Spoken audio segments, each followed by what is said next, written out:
Spoznala sta se na delavnici violončela na Hrvaškem, zaslovela pa s posnetkom Michaela Jacksona in tako obnorela svet.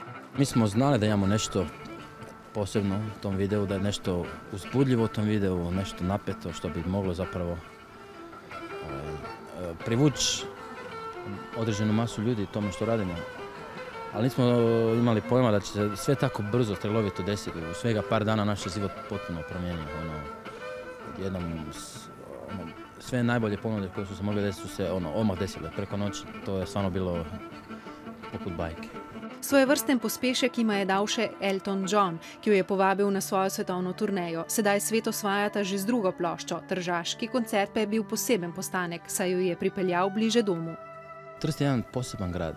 Znači, jesmo u Italiji, ali u ovom gradu žive i Slovenci, i Hrvati, i ljudi svih tih područja Balkana.